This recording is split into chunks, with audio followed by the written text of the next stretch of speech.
오늘 봉독교리 말씀 가지고 6월절 77절에 담긴 영적인 의미라는 제목으로 이런 걸 좀 말씀을 나누겠습니다. 이제 곧 있으면 이제 이번 주 주말부터 구정설 연휴가 시작이 되는데요.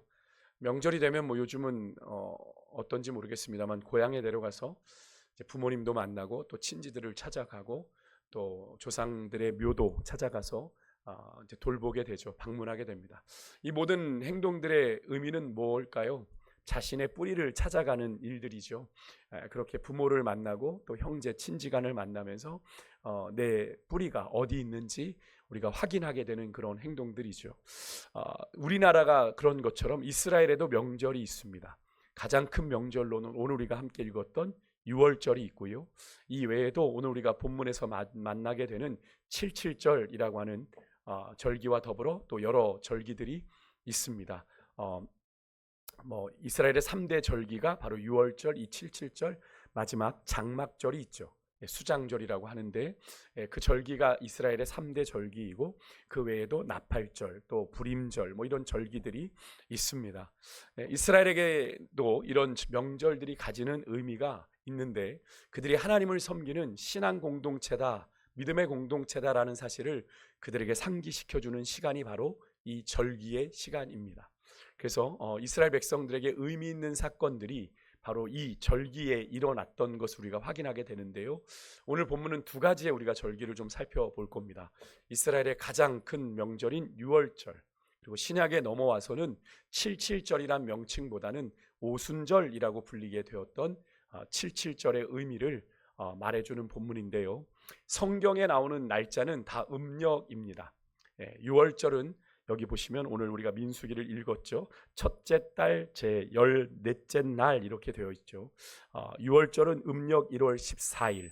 계절상으로는 우리로 생각하시면 안 되고 팔레스타인 지역의 계절상으로 보면 겨울 우기가, 이스라엘은 겨울에 우기 잠깐 한 4개월에서 혹은 길게는 6개월에 겨울 우기가 끝나는 시기인데 우리가 세는 양력으로 하면 3월과 4월에 해당합니다. 그래서 우리가 지키는 부활절과 비슷한 시기에 이스라엘 백성들은 6월절을 지키게 되는 건데요. 6월절은 제가 자주 설명을 드렸죠. 그 이름에 넘어가다라는 의미의 단어가 쓰여 있습니다. 한자로 넘을 유자, 넘을 월자가 쓰여서 6월, 넘어가는 절기다라는 거죠. 그래서 히브리어 파사흐라는 단어에서 유래를 했습니다. 그래서 영어 단어로 보면 패스 오버 이렇게 되어 있죠. 넘어가다 이렇게 되어 있는데 그래서 하나님이 출애굽 당시에 마지막 애굽에 내린 마지막 재앙이 뭐였습니까?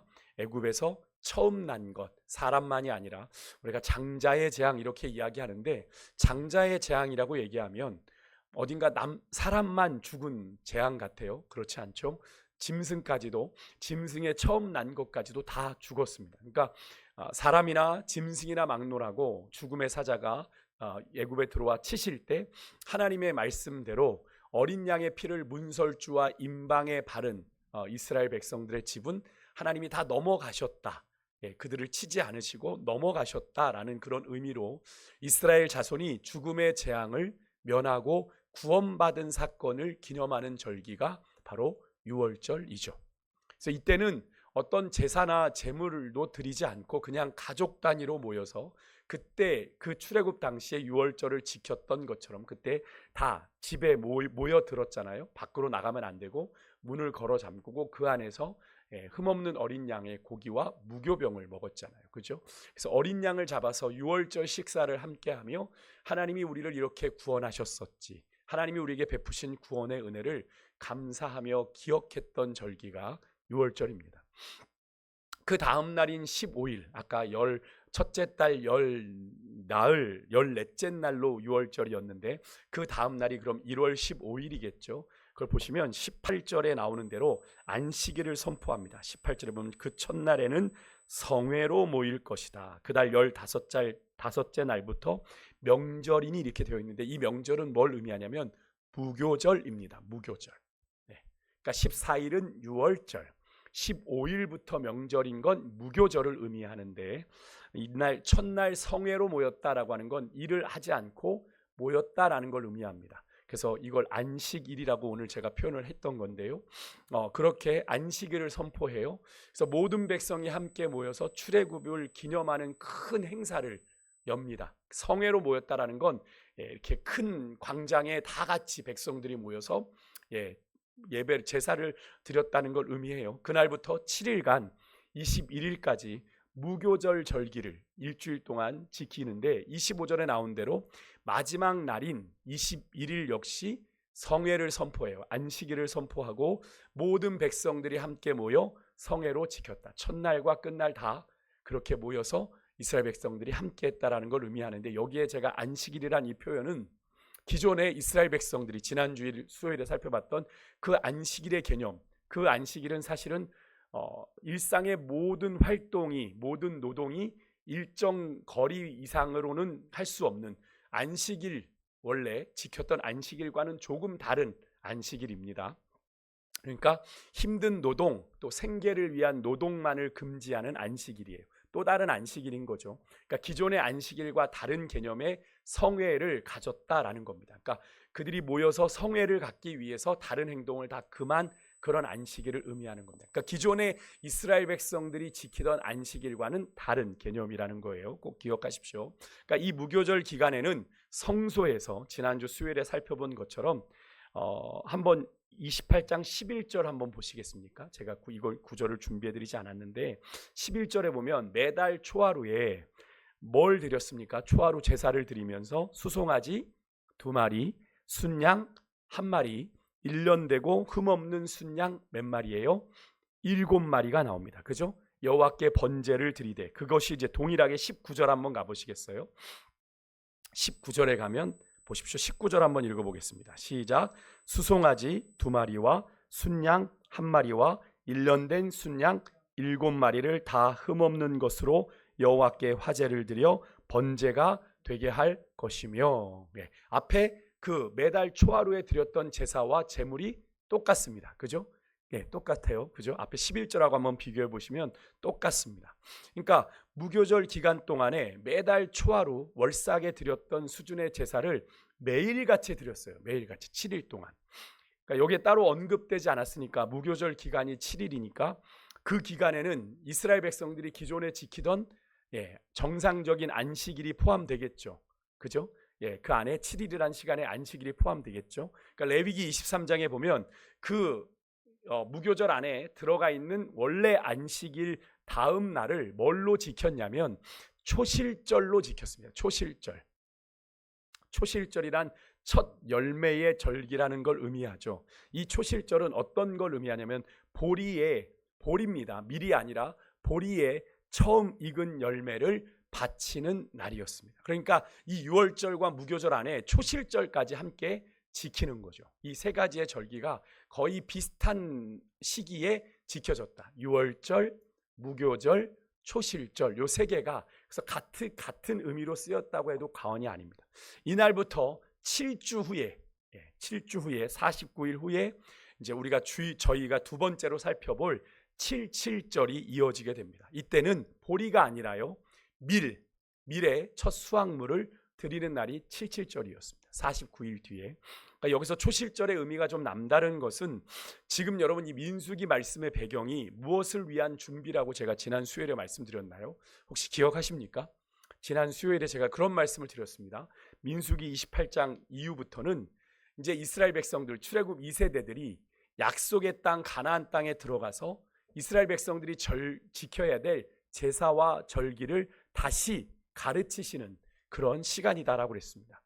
그러면서 그런 관점에서 하나님께서 이스라엘 백성들을 향해 너희가 그 땅에 들어가서 처음 농사를 지어요. 그래서 첫 열매를 얻게 되면 그걸 가지고 어떻게 해라? 초실절을 지켜라, 이렇게 명령을 하신 거죠. 그러니까 이게 뭘 의미합니까? 하나님이 약속하신 그 가나안 땅에서 그들의 땀 흘리는 수고와 노동에 하나님이 어떻게 하신다? 합당한 결과물을 주시겠다라고 하는 약속이 전제되어 있는 거죠.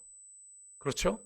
열매가 없으면 절기를 지킬 수가 없잖아요. 그죠? 열매가 있어요. 씨를 뿌렸을 때 거두어야 할 수 있지 않습니까? 그러니까 이스라엘이 들어갈 약속의 땅은 어떤 땅이라고 했습니까? 여러분 신명기 11장 11절에 보면 이스라엘 백성들이 들어가서 얻을 땅을 이렇게 표현했습니다. 이게 빨간색으로 표시가 되어 있죠. 뭐라고 되어 있어요? 하늘에서 내리는 비를 땅 흡수하는 땅이다 그랬습니다. 그러니까 이 땅은 애굽 땅처럼 이렇게 물을 끌어다 나일강에서 물을 끌어다가 농사를 지을 수 있는 땅이 아니라 하늘에서 비가 내려야 무조건 농사를 지을 수 있는 땅이라는 거죠. 그러니까 그들이 아무리 씨를 뿌리고 땀을 흘려 수고해도 하늘에서 비가 없다? 열매를 거둘 수 있겠어요? 없겠어요? 없는 거죠. 그러니까 하나님이 비를 내려주시지 않으면 아무것도 얻을 수 없는 땅인데, 하나님이 너희들이 초실절을 지켜야 돼 라고 레위기에서 말씀하신 것은 결국 그들이 씨를 뿌리고 노력하고 수고한 결과가 누구의 손에 달려있다? 그들의 손에 달려있다? 아니요, 하나님의 손에 달려있다라는 것을 의미하는 거죠. 여러분, 이 사실은 오늘 이 시대를 살아가고 있는 우리들에게도 동일한 말씀입니다. 여러분, 우리 인생이 우리의 노력과 수고로 사라지는 인생입니까? 아니죠. 네, 우리는 벌써 2026년을 시작하면서 내 인생에 예상치 못했던 변수들을 만난 분들이 벌써 계세요. 예상치 못했어요. 물론 피하고 싶었던 변수입니다. 피하고 싶었던 시행착오입니다. 그렇게 우리가 예상치 못한 시행착오와 변수들이 우리 인생에는 늘 있어요. 내가 힘쓰고 애쓰는 것이 한순간에 물거품이 되어지기도 한다는 거죠. 그러니까 우리 인생은요, 여러분, 우리 인간의 힘과 노력과 수고로 이루어지는 것이 아니라, 얻어지는 것이 아니라 누구의 손에 달려있다? 창조주 하나님의 손에 달려있다라는 걸 우리가 늘 기억해야 하는 거죠. 그러니까 우리는 우리 인생에 있어서 내가 수고하고 얻은 것에 대한 이 첫 열매, 이 열매에 대한 감사를 우리는 결코 잊어서는 안 되는 겁니다. 그래서 우리가 종종 믿음 있는 분들은 내가 회사에 가서 첫 열매, 첫 월급을 받았을 때 그것을 첫 열매 헌금으로 하나님께 드리기도 하죠. 그걸 전부 드립니다. 11조도 떼지 아니하고 내가 100만 원을 받았으면 100만 원을 그대로 하나님 앞에 드리는 거예요. 하나님 첫 열매입니다. 주님께서 나로 일하게 하시고 내게 건강 주셔서 한 달 이렇게 얻어받은 봉급입니다. 하나님의 것입니다 라고 드리기도 하는 거죠. 그건 여러분에게 강요하지 않습니다. 여러분 믿음의 분량대로 하십시오. 근데 그렇게 하나님 앞에 내 삶의 모든 것이 주께로부터 왔습니다 라고 고백하며 그렇게 드리는 분들도 있는 거죠. 여러분, 우리의 인생이 그래요. 우리의 노력과 수고로 되어지는 게 아니라 하나님. 그래서 우리가 신앙생활하는 그리스도인들은, 성도들은 우리의 인생의 문제를 놓고 누구와 씨름해야 됩니까? 주변에 있는 사람들에게 매달려서는 안 되는 거예요. 누구와 해결해야 돼요? 하나님과. 우리의 인생을 예수 그리스도의 십자가 핏값으로 사신 하나님과 단판을 져야 되는 겁니다. 인생에 예기치 못한 문제를 만났는데 그냥 앉아있으면 어떻게 돼요? 고민하면 해결돼요? 걱정하면 해결돼요? 염려하면 해결돼요? 아니요. 걱정과 염려는 우리의 영만 상하게 합니다. 인생에 내가 해결할 수 없는 문제를 만났을 때 가장 좋은 방법은 주님 앞에 나와 부르짖는 거예요. 주님 앞에 기도하는 겁니다. 그래야 하나님이 피할 길도 주시고 해결할 길도 주시는 거예요. 그리고 그 시간이 왜 내게 주어졌는지 그 의미도 깨닫게 하시는 겁니다. 근데 그걸 모르니 늘 전전긍긍하며 그렇게 살아가는 거죠. 내가 해결할 문제 부여안고 시간만 허송세월하는 겁니다. 여러분, 그래서는 그건 바른 신앙이 아니에요. 기도할 힘이 없다라는 건 거짓말이죠. 교회라도 오면 되잖아요. 교회 와서 그냥 내가 하나님만 찾아도 돼요. 내가 정말 기도할 힘이 없을 때는, 내가 뭘 기도해야 될지 모를 때는 여러분 하나님만 찾아도 됩니다.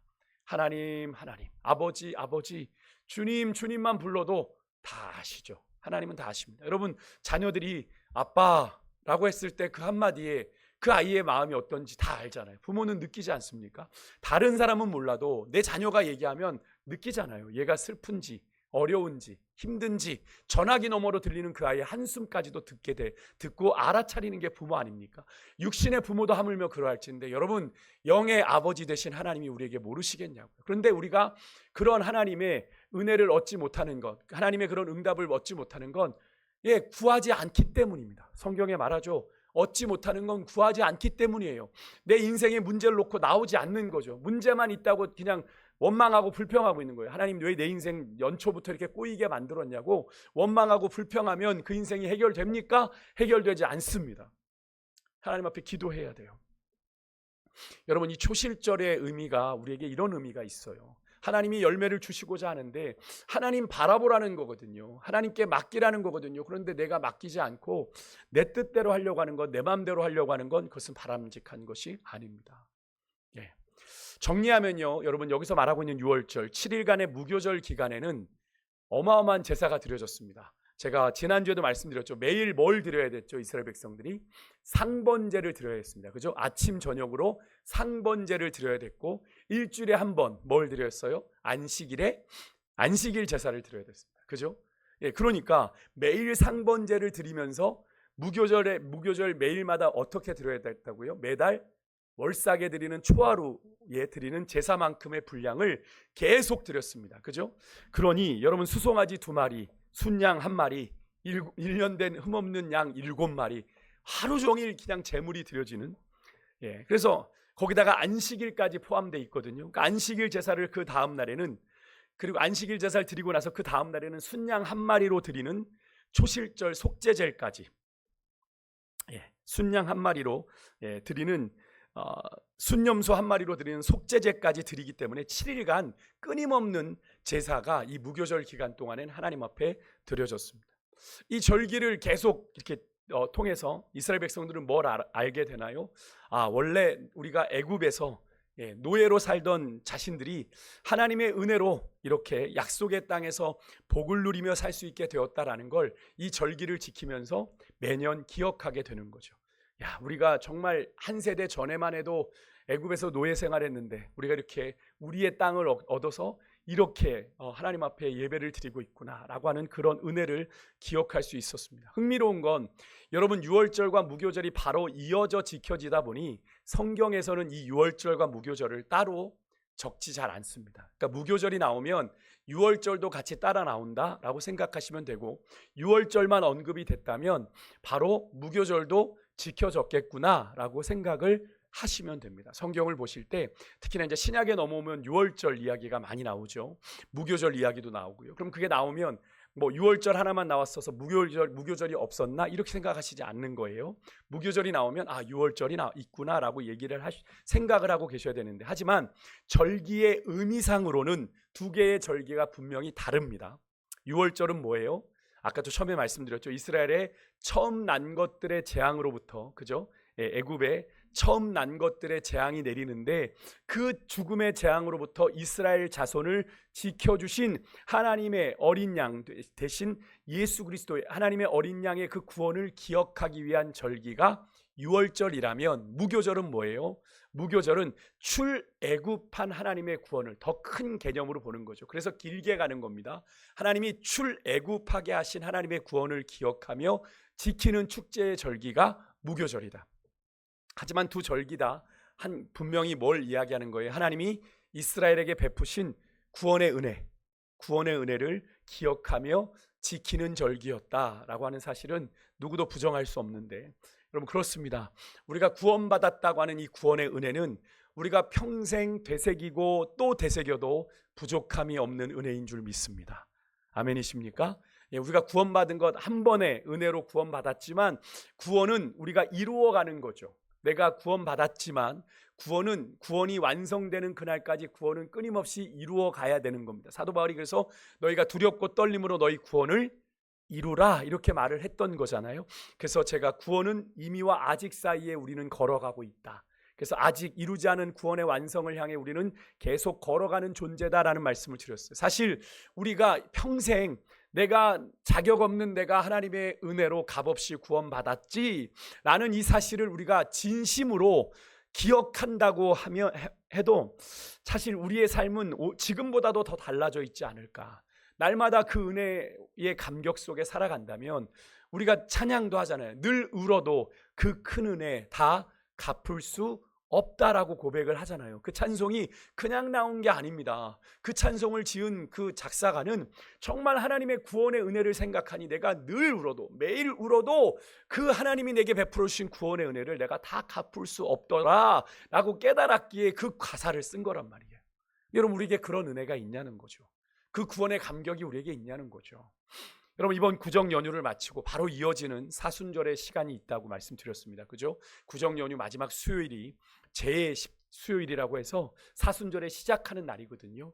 여러분 그 시간들을 통해서 우리가 40일의 시간을 뭘 묵상해요? 예수 그리스도의 고난, 죽으심을 묵상합니다. 누구를 위한 고난이고 누구를 위한 죽음이에요? 예수님이 그걸 받을 만해서 그랬습니까? 아니죠. 나를 위한, 나를 구원하시기 위한 구원이요 나를 구원하시기 위한 예수님의 죽음이었다라고 하는 것을 우리가 기억한다면, 나의 구원을 위해, 자격 없는 나의 구원을 위해 십자가를 지신, 보라 세상죄를 지고 가는 하나님의 어린 양 되신 우리 주님의 고난과 죽으심을 다시 한번 가슴 깊이 새기는 은혜가 이 사순절 기간 저와 여러분에게 있으시기를 주의 이름으로 축복합니다. 사실 앞에서도 말씀드렸지만 시기적으로, 의미상으로 이 유월절은 오늘날 우리가 지키는, 우리가 유월절은 지키지 않지만 부활절에 해당되는 절기이죠. 왜냐하면 이스라엘도 이 유월절을 통해 원래는 죽어야 되는 상황이었습니다. 그죠? 죽어야 되는 재앙 속에 있었습니다. 그죠? 그들도 하나님의 말씀에 순종하지 않았다면 죽어야 되는데, 그 이스라엘 백성들의 죽음을 뭐가 막았습니까? 어린 양의 피가 막았습니다. 문설주와 임방에 발라졌던 피가, 그 피를 보고 제 죽음의 사자들이, 하나님이 넘어가셨잖아요. 그죠? 이 어린 양은 무엇을 상징한다고 그랬어요? 예수 그리스도를 상징하는 거죠. 그러니까 우리가 예수 그리스도로 말미암아 구원받아 부활의 소망을 갖게 된 것, 그것과 동일하게 유월절도 죽어야 될 이스라엘 백성들이 다시 살게 되는 역사, 은혜를 경험했다라는 의미에서 유월절은 부활절의 의미가 그 안에 담겨 있다라고 해도 과언이 아니거든요. 그러니까 이렇게 연결을 해보면 유월절과 부활절이 상당히 의미가 상통합니다. 그렇게 의미를 연결시켜 본다면 우리가 마땅히 죽어야 하는 그 자리에서 우리를 대신하여 죽으신 유월절의 어린 양 되신 그 주님의 은혜에 우리가 어떤 감사를 드리고 있고 어떤 은혜를 누렸는지를 우리가 기억하고, 주님께 받은 그 구원의 은혜를 우리가 올 한 해 동안 잊지 않고 우리 마음속으로 계속 되새기는 그럼 우리 모두가 되실 수 있기를 주의 이름으로 축복합니다. 두 번째 절기는 77절입니다. 26절부터 나오는 절기인데요, 유월절 이후 아까 제가 설명을 드렸죠. 정확하게는 무교절의 첫날 15일에 지키는 초실절 이후 7주가 지나 맞이하는 절기입니다. 그래서 일주일에 7, 7주에 7을 곱해서 77절이라고 부르는 겁니다. 77에 49, 49일 이후에 또 보리의 첫 수확을 드리고 50일째 되는 날이기 때문에 50의 순 우리말 오순이라고 하는, 육순이 아니라 오순이라는 단어를 붙여서 오순절기라고 부르는 겁니다. 그래서 오순절이라고 부르는 거죠. 하지만 구약에서는 이 오순절이란 표현이 나오지 않습니다. 이 오순절이란 표현은 신약에 나오게 되죠. 계절상으로는 이제 우기가 끝나고 더 한참 지났으니까 이제 이스라엘 팔레스타인의 날씨는 건기로 완전히 접어들었습니다. 그러니까 기온은 높아지고 낮에 태양은 엄청 뜨겁고 밀 이삭이 완전히 그 뜨거운 태양 아래 우리 벼가 익듯이 물이 익어가는 때입니다. 무교절 기간에 있었던 초실절에는 밀보다 먼저 나온 뭐였어요? 아까 보리의 첫 열매를, 첫 것을 수확을 해서 드렸다면 첫 곡식단을 제사장에게 가져가서 요제로 막 흔들어서 드리고 속죄제 제사를 드렸었는데, 이 77절은 뭐라고 그랬어요? 보리가 아니라 밀이에요. 밀을 수확하는 시기로 26절에 나오는 대로 밀의 처음 익은 열매를 하나님 앞에 드리고, 그렇게 새롭게 수확한 밀을 빻아가지고 여호와께 새롭게 드릴 소제, 곡식 가루로 드리는 소제를 드리는 날이 바로 77절이었습니다. 이 77절 역시 26절에 나오는 대로 아무 일도 하지 않았던 성회 안식일이 또 있었어요. 이 날은 언제나 지켜오던 안식일 다음 날이었습니다. 그러니까 원래 지키던 안식일, 일곱째 날에 지키던 안식일, 그리고 이 77절이기 때문에 성회로 모이고자 만들었던 안식일, 그러니까 두 번의 안식일이 연이어 있는 거죠. 이틀 연속 안식일을 지키는 때가 77절이었다. 그래서 이어지는 27절 이하에 보면 앞에 무교절과 마찬가지로 매달 초하룻날과 같은 규모의 제사를 이 77절에도 드렸어요. 27절 한번 보시겠습니까? 27절에 보시면 여기도 똑같이 제물 한번 보세요. 수송아지 2마리, 11절과 비교해 보십시오. 순양 1마리, 그리고 1년 된 순양 7마리, 흠없는 순양 7마리. 앞에 11절과 동일한 제물이죠. 그죠? 77절도 매달 초하루 월삭에 드렸던 제사의 제물과 동일하게 드렸다라고 하는 겁니다.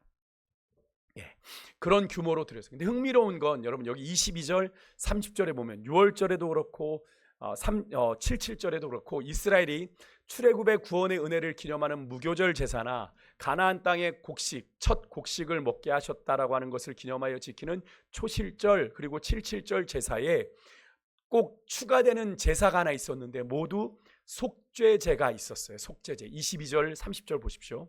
22절에 보면 또 너희를 속죄하기 위하여 순염소 한 마리로 속죄제를 드리되, 30절 보시면 또 너희를 속죄하기 위하여 순염소 한 마리를 드리되, 이렇게 되어 있습니다.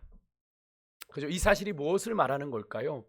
여러분, 하나님의 구원의 은혜에 대한 감사, 기쁨을 표현하는 절기인데도 언제나 그렇게 우리가 구원을 받았지만 우리는 늘 죄 가운데 살아가는 죄인이며 내가 하나님 앞에 온전할 수 없는 연약한 자입니다를 고백하는, 잊지 말라는 의미로 속죄 제사를 함께, 속죄제는 죄를 속하기 위하여, 죄 용서를 위하여 드리는 제사가 속죄제이지 않습니까?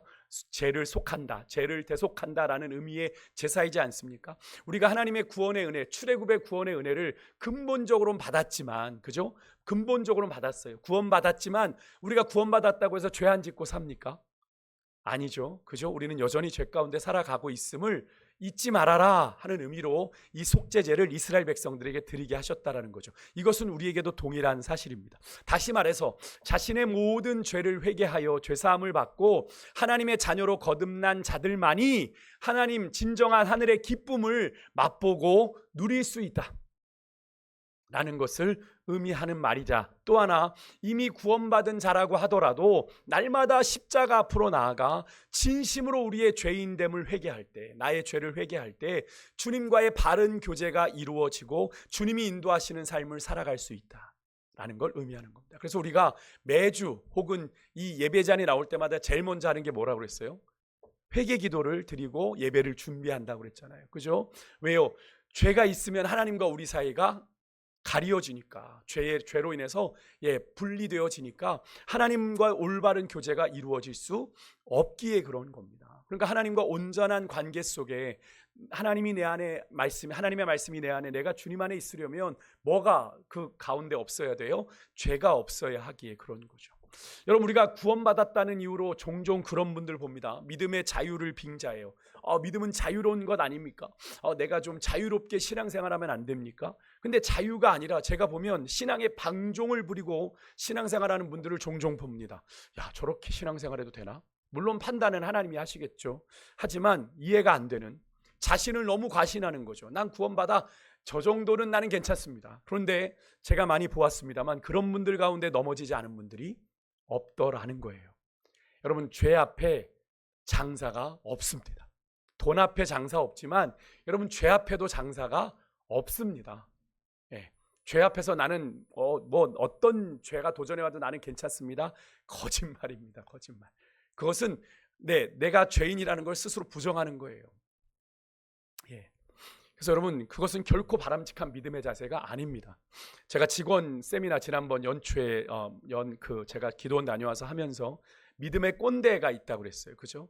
이 꼰대라는 표현은 나이가 많은 분들이 좀 더 고리타분한 이야기를 할 때 그런 표현을 쓰지만, 교회 안의 꼰대는 나이를 불문한다. 그죠?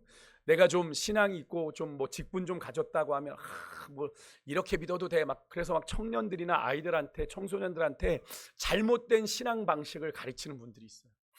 위험하죠. 위험합니다. 그것이 믿음의 자유를 빙자하여 믿음의 방종을 가리키는 그런 경우를 보게 되는데요. 여러분, 우리의 구원은 아까도 말씀드렸지만 이미 우리가 예수님을 나의 구주로 영접함으로 구원받았지만 아직 사이에 있어요. 이미와 아직.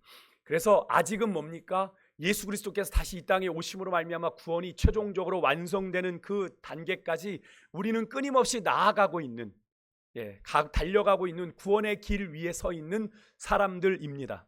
그러니까 구원받은 성도는요, 구원의 최종 완성이 이루어지는 그날까지 그리스도의 장성한 분량에 이르기까지 다름질해 달려가야 되는, 믿음의 경주를 달려가야 되는 자들인 거죠. 근데 내가 좀 앞섰다고, 남들보다 좀 앞섰다고, 내가 좀 헌신했다고, 내가 좀 오래 다녔다고, 우리가 무언가 내가 다 된 것처럼, 내가 구원을 다 이룬 것처럼 교만해지거나 자고해서는 절대로 안 되는 겁니다.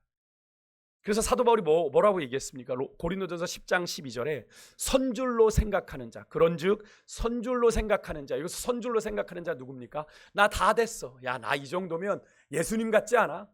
야, 나 이거 예수님이 보고 놀래겠는데? 이런 착각을 하는 그런 사람들 넘어질까 조심해라 라고 말한 겁니다. 여러분, 신앙에 여러분 이만하면 됐지는 제가 자주 말씀드리죠. 이만하면 됐지, 그런 건 없습니다. 우리는 그리스도의 장성한 분량에까지 끊임없이 나아가야 돼요. 스스로 만족하면 그걸로 퇴보합니다. 신앙은 스스로 만족하는 거예요. 주님이 그리스도의 장성한 분량이에요. 내가 원하는 만큼이 아니고, 내가 계산한 만큼이 아니고, 내가 기대하는 만큼이 아니고, 그리스도의 장성한 분량에 이르기까지, 주님이 세워놓으신 그 단계까지 계속 우리는 나아가야 되는 존재라는 거죠. 중단 없는 전진. 믿음은 중단 없는 전진입니다. 여러분, 우리는 그렇게 그리스도인의 완전을 향해 주님 부르시는 날까지 끊임없이 전진해 나아가야 되고요. 그래서 우리는 하루하루의 은혜로 사는 영적 하루살이 같은 연약한 존재들이다라는 사실을 우리는 결코 잊어서는 안 됩니다. 제가 자주 말씀드리죠. 우리는 날마다 잠자리에 들며 뭘 연습해요? 죽음을 연습해요. 그죠? 언제 불러가셔도 우리는 가야 되는 존재입니다. 내가 잠들면서 주님, 나는 내일 아침에 반드시 일어날 거죠? 라고 하실 분 어디 있어요? 누가 있어요? 그죠? 주님이 자다가 불러가시면 가는 거예요. 그게 우리 인생입니다. 그런데 우리가 뭔가 내일이 나에게 당연한 것처럼 살아가서는 안 되는 거죠. 그래서인지요, 여러분, 이 77절은요 나중에 신약에 넘어와서 뭐로 바뀐다고 그랬어요? 오순절로 바뀐다고 그랬어요. 오순절, 그죠? 이 오순절날 무슨 사건이 일어났죠? 오순절 성령 강림 사건이 사도행전 2장에 일어났죠. 그게 오순절입니다. 오순절날이 이름에 이렇게 되어 있잖아요. 그죠? 그렇게 부활하신 예수님께서 하늘로 승천하시면서 제자들에게 말씀하셨어요. 내가 성령을 보내줄 거다. 예루살렘 떠나지 말고 약속한 것이 이를 때까지 너희들이 여기서 기다려라. 기도하며 기다려라. 그게 누구였습니까? 약속하신 성령 하나님이죠. 기다렸던 제자들이 무시로 성령 안에 기도에 전혀 힘쓰는 가운데 뭘 받아요? 성령의 충만을 받아요. 그래서 예수가 그리스도이심을 숨어있던 자들이 이제는 밖으로 나가 담대히 외치게 되는 장면이 사도행전의 이야기들이죠. 그래서 사도행전 4장에 가면 베드로가 막 설교하지 않습니까? 그죠? 여러분, 그래서 구원받은 우리 그리스도인들은 날마다 여러분 성령의 충만을 받아야 우리에게 값없이 베풀어 주신 하나님의 구원의 은혜에 합당한 믿음의 열매들을 맺으며 살아갈 수 있습니다. 우리의 힘으로 되는 게 아니에요. 신앙생활이 우리의 힘으로 되는 게 아니에요. 교회만 왔다 갔다 예배만 왔다 갔다 한다고 되는 게 아니에요. 성령께서 우리를 온전히 주장하여 다스리실 때 우리 안에 성령의 열매뿐 아니라 믿음의 열매가 맺혀지게 되는 겁니다. 그래서 신앙생활은 성령 충만하지 않으면 안 되는 거예요. 그래서 우리가 요즘에 묵상하는 요한복음에 보면 니고데모가 찾아갔을 때 예수님 분명히 네가 물과 성령으로 거듭나지 않으면 하나님의 나라에 들어갈 수 없다. 근데 이 물과 성령은 뭐예요? 성령님이다 제가 말씀드렸잖아요. 그죠? 생수의 강물 대신은 영생하도록 솟아나는 샘물 대신은 성령님이다 라고 말씀드렸잖아요. 여러분, 혹시라도 거저받은 하나님의 구원의 은혜를 혹시 어느덧 우리 안에 당연하게 여기고 있지는 않습니까? 거저받았다고 해서 그 은혜를 값싼 은혜로 만들어버리면 안 돼요. 그것은 그 은혜에 합당한 반응이 아닙니다. 사람들이 그러죠. 사람들의 심리가 그렇습니다. 그래서 보통 이제 교회들 세미나들이 있으면 꼭 10,000원, 20,000원을 받습니다. 회비를. 교회 안에서도 회비를 받는 이유가 있어요. 예전에는 안 받았죠. 교회에서 성경 공부하면 무료. 근데 무료로 하니까 제대로 출석도 안 해, 숙제도 안 해와. 너무나 불성실한 거예요. 그래서 교회 안에서도 회비를 받아요. 회비를 받는 이유가 왜요? 돈이 들어가면 아까워서라도 하니까. 그러니까 이게 사람들이 그래요. 거저받으면 공짜라면 너무 무시하는 경우가 있는데, 여러분, 거저받은 하나님의 은혜가 여러분 그렇게 볼품 없습니까? 그렇게 의미 없습니까? 아니죠. 거저받았지만 값비싼 은혜입니다. 왜 그렇습니까? 죄 없으신 예수님이 날 위해 내가 죽어야 될 그 자리에서 나를 대신하여 죽으신 그 은혜로 얻은 구원의 은혜이기 때문에 여러분 결코 값싼 것이 아니에요. 근데 우리가 너무나도 그 은혜를 값싼 은혜로 사람들 앞에서 세상 속에서 그렇게 나타내고 있지는 않은지. 뭘로 우리가 나타내겠습니까? 우리가 너무 인색한 거죠. 믿는 사람들이 너무 인색한 겁니다. 베풀지도 않고 나누지도 않고 더 움켜쥐고 그런 모습으로. 그래서 그러죠. 믿는 것들이 더하단 욕을 먹어요. 세상 사람도 베풀고 나누고 섬겨주는데 믿는다는 교회가, 믿는다는 성도들이 베풀고 나누는데 너무 인색한 거예요. 여러분, 그것이 주님께서 그렇게 인색하셨다면 우리가 구원받을 수 있었을까요? 아니죠. 주님이 인색하지 않으셨기 때문에 우리가 구원받은 거예요. 여러분, 끝으로 오늘 본문에 보면 하나님께서 명하신 절기를 지킴에 있어서 하나님이 정한 제물을 구별하여 드리게 하셨거든요. 여기서 우리는 하나님 앞에 온전한 예배를 드리기 위한 이 헌신, 봉헌에 대한 중요한 교훈 하나만 여러분과 좀 나누고 마치겠어요, 말씀을. 오늘 우리가 함께 나눈 이 6월절과 77절에 담긴 의미를 생각해 보면 6월절은 뭐라고 그랬어요? 이미 앞에서 말씀드린 대로 하나님이 베풀어 주신 구원의 은혜, 어린 양 되신 예수님의 피를 바름으로 받은 구원의 구원받은 영적인 의미가 핵심이에요. 그러니까 6월절 하면 이걸 꼭 기억하셔야 됩니다. 어린 양의 피, 그것을 바름으로 우리는 구원을 받았다라고 하는 것이 6월절입니다. 77절은 모세가 시내산에서 율법을 받은 날이기도 해요. 농사적으로 말하면 첫 예물을 드린 날이기도 하지만 모세가 시내산에서 하나님 앞에 올라가서 십계명을 받은 날이 바로 이 77절입니다. 그래서 여러분, 이 절기에는 하나님이 당신의 택한 백성들에게 값없이 베풀어 주신 구원의 은혜뿐 아니라 그들에게 율법이라고 하는 것을 허락하셔서 하나님의 역사 속에 하나님의 택한 백성들로 살아가게 하는 기준을 그들에게 주셨다라고 하는 것에 감사하고 찬양해야 하는 절기가 이 두 절기예요. 근데 우리 인간들은 상당히 계산적이죠. 계산적입니다. 그러니까 하나님께 받은 것들을 세워보면서 많으면 내가 생각한 것보다 많으면 감사하고, 아이고 주여 감사합니다. 근데 내가 기대한 것보다 적으면 어떻게 해요? 원망하고 불평해요. 하나님 이거밖에 안 주시냐고. 당시에 여러분, 그 당시에 여러분, 이 민수기 당시에 고대 근동의 신들은 여러분 값비싸고 귀한 것을 바칠수록 더 좋은 것을 준다고 알려져 있었습니다. 그래서 여러분, 모압의 그노스 신 같은 경우 그 모압의 신들을 섬기면서 그들이, 모압 사람들이 무슨 제사를 드렸죠? 가장 귀한 것 드린다고 자기 자녀들을 드렸죠. 자기 자녀들을 인신제사로 드렸어요. 왜? 그 당시의 우상들은 자기 귀한 것을 드리면 귀한 것을 준다고 믿었으니까. 가장 귀한 게 뭐예요? 자녀잖아요. 자식만큼 귀한 게 어디 있겠어요. 그러니까 내 자식을 불태워 드리는 거야, 우상한테. 더 귀한 것을 받으려고. 인간의 욕심이 투영된 인간의 그런 끔찍한 이 모양이죠. 자식을 우상에게 바치는 인신제사가 그 당시에 횡행했어요. 예수님께서 그걸 가증하다고, 하나님께서 그걸 가증하다 말씀하시지 않았습니까? 하지만 여러분, 하나님도 그러셨을까요?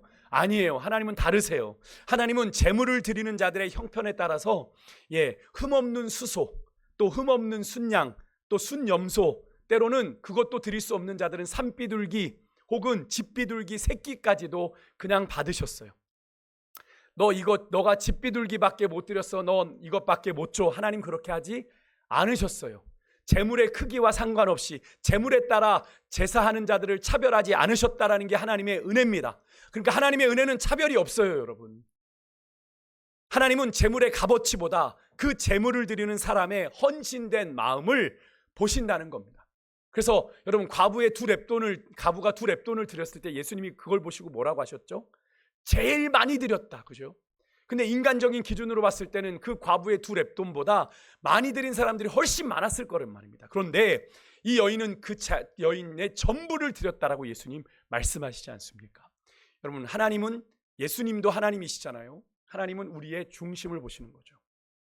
그러니까 여러분, 우리가 중심을 보신다고 말하면서 여러분 계산기 두들기고 적당하게 드리면서 내 마음만 드리면 되지라고 생각하면 여러분, 그건 너무 얄팍한 계산이에요. 내가 하나님 앞에 내 마음을 정말 다 드리고 있는지는 하나님이 아실 거예요. 하나님이 판단하실 거예요. 고로 여러분, 하나님은 자원하여 즐겨 하나님 앞에 드리는 자를 기뻐하십니다. 이것을 여러분이 헌금 드려라 이런 이야기로 받지 않으셨으면 좋겠어요.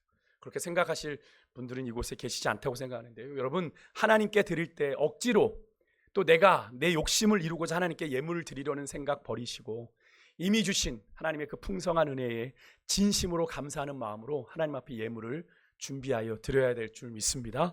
그리고 하나님께서는 우리에게 제물 드리게 하신 것은 우리를 대신하여 제물을 드리게 하신 거죠. 여러분, 원래는 하나님께 누가 드려져야 됩니까? 내가 드려져야 되는 거죠. 그죠? 근데 내가 죽으면 안 되니까 나의 죄를 짐승에게 전가시켜서 나를 대신하여 뭘 잡는 거예요? 그 재물을 잡는 게 제사였습니다. 원래는 제사를 드리는 사람이 거기 죽어야 되는 거예요. 왜? 내가 죄인이니까. 근데 내 죄를 누구에게? 짐승에게 전가해서 그 짐승을 대신하여, 누굴 대신하여? 나를 대신하여 드림으로 주님이 대신 죄를 용서해 주셨다는 거죠. 그런데 여러분, 어느 순간부터인가 여러분, 우리 한국교회 안에요, 우리 자신을 하나님께 드린다는 이 헌신과 봉헌의 의미가요, 여러분, 단순히 내게 주신 재물의 일부를 드리는 헌금으로 그냥 전락해버렸어요. 하나님, 내가 헌신하기보다 내가 돈 좀 드릴게요. 내가 헌금 많이 할게요. 나는 시간이 없어서 나 골프 치러 가야 되고, 나 저기 요가하러 가야 되고, 나 마사지 받으러 가야 돼서 하나님 그냥 내가 헌금만 드리고 난 헌신은 못하겠어요. 이런 정말 안타까운 현실이 한국교회 안에 일어나고 있습니다. 헌신자들이 없는. 그래서 그냥 그렇게 많은 액수 하나님 앞에 드리고 귀한 것을 드리는 것을 좋은 신앙의 척도가 되어버렸어요. 헌금 많이 내면 좋은 성도야. 여러분, 그렇습니까? 그렇지 않습니다. 하나님 앞에 헌신하는, 정말로 마음을 다해 헌신하는 성도가 진짜 좋은 성도죠. 근데 그런 기준을 따라 사람들을 또 평가하고 대하는 경향이 모르겠어요. 다른 교회는 모르겠습니다만 한국 교회 안에 생겼어요. 얼마나 하나님이 이걸 보시고 마음 아파하실지. 여러분, 이것은 하나님이 우리에게 원하시는 진정한 헌신의 예배의 자의 모습이 아니죠. 여러분, 우리 주님이 기뻐하시는 것이 미가 선지자의 말처럼, 여러분, 미가서 6장 7절에 보면 이런 말을 했습니다. 미가 선지자가 천천의 순양이나 만만의 강물 같은 기름이겠느냐라고 질문을 했어요. 그게 아니라고 그랬어요. 그게 아니라는 겁니다. 그죠?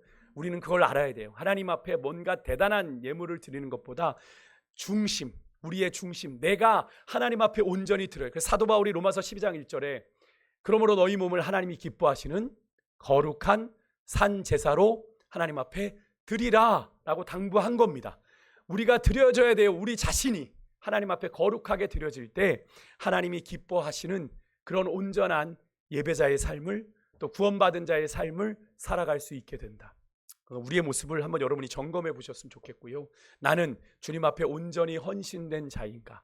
나는 온전히 주님을 예배하는 예배자인가?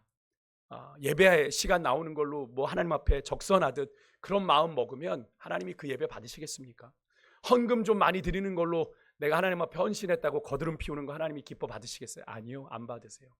하나님은 그런 예배 받으시는 게 아니라 우리의 중심을 다해 하나님을 높여드리는 그 예배자들을 하나님이 이 시간 찾고 계신다라는 것을 우리가 기억하고, 오늘 이 6월절과 77절을 통해 우리에게 주셨던 여러 가지 믿음의 교훈들을 잘 마음에 새기고 남은 한 주간의 삶 또한 여러분 승리하며 나아가시는 우리 모두가 될 수 있기를 주님으로 축복합니다. 제가 기도하고 우리 주교